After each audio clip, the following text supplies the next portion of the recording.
Кандай келинсиң, бүт тарабың чачылып жатат, сени менен жашаган күйөөңө да кыйын экен да деп мына жерде бир абижем жазыптыр. Эмнеге кыйын болот менен жашаган күйөөмө? Үйлөрдү мен чачып атамбы, мен ушинтип ыбырсыттымбы, же мен игрушкаларды чачып алып мен ойнотамбы, балабыз ойнотабы? Анын да баласы, менин өзүм балам эмес.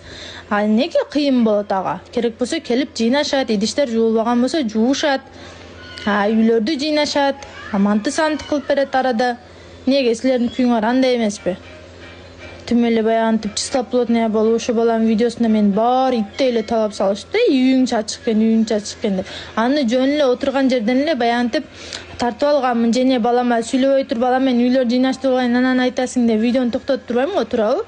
Ар кандай учур болуп калат экен, просто ошол эстелик болуп сакталып калсын деп Инстаграмга койдум. Ошону туура түшүнүп, баламы сүйлөгөнү тапкыла десе, силер наоборот мени же жакадан алып эле үйүң чачылып жатат, анын мындай экен, мунун андай экен деп сүйлөпсүңөр. Андай болбойт ти. Кана эми ушундай кыйын болсоңор менин баракчама каттап алгачы.